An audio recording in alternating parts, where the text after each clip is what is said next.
Chapter 4, Loneliness. The next day was rainy and dark. Rain fell on the roof of the barn and dripped steadily from the eaves. Rain fell in the barnyard and ran in crooked courses down into the lane where thistles and pigweed grew.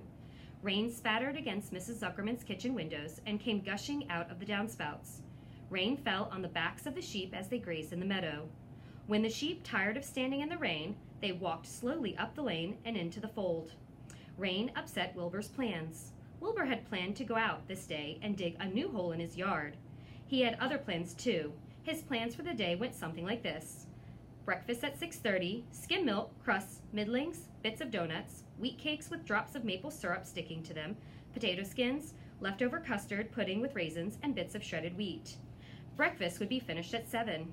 From 7 to 8, Wilbur planned to have a talk with Templeton, the rat that lived under his trough. Talking with Templeton was not the most interesting occupation in the world, but it was better than nothing. From 8 to 9, Wilbur planned to take a nap outdoors in the sun. From 9 to 11, he planned to dig a hole or trench and possibly find something good to eat buried in the dirt.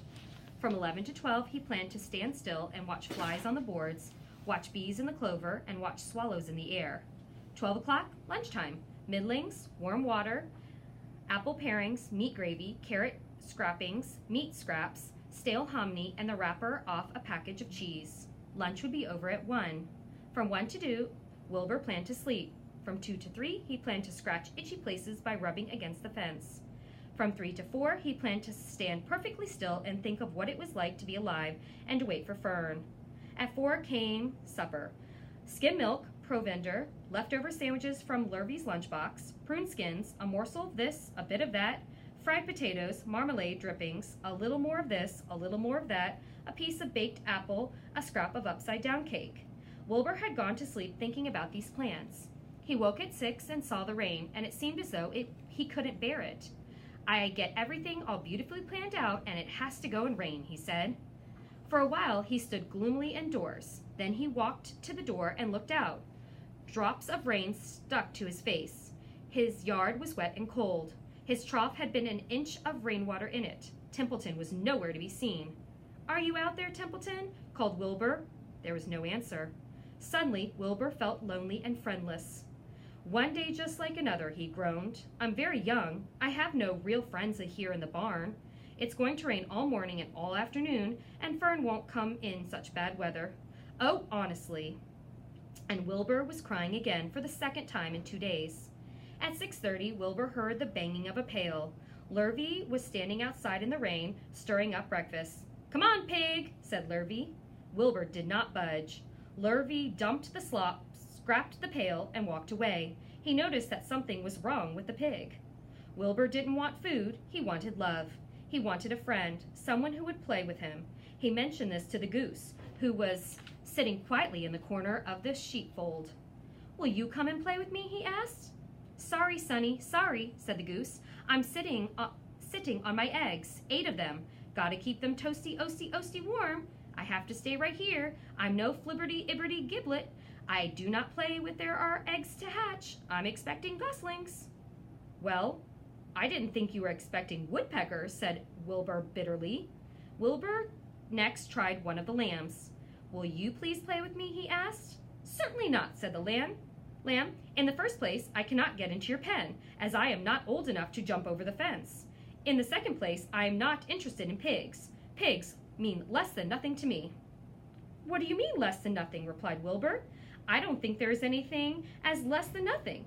Nothing is absolutely the limit of nothingness. It's the lowest you can go, in the end of the line. How can something be less than nothing? If there were something that was less than nothing, then nothing would be nothing. It would be something, even if there is just a little bit of something. But if nothing is nothing, then nothing has nothing that is less than it." "Oh, be quiet," said the lamb. "Go play by yourself. I don't play with pigs." Sadly, Wilbur lay down and listened to the rain.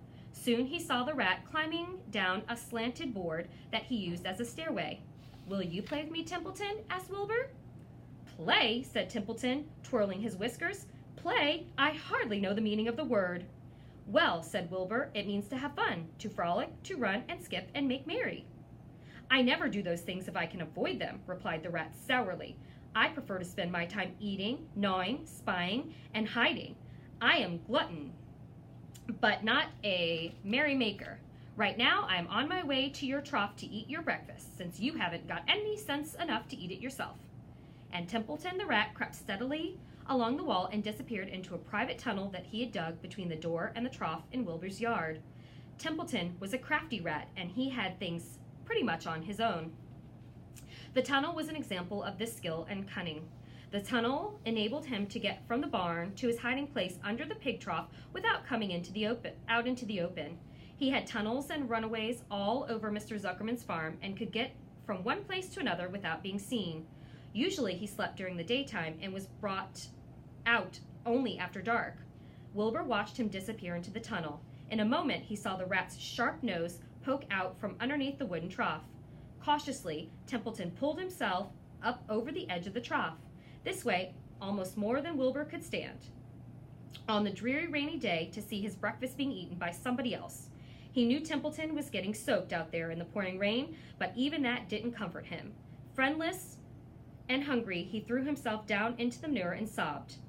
Late that afternoon, Lurvy went to Mr. Zuckerman. "I think there's something wrong with that pig of yours. He hasn't touched his food."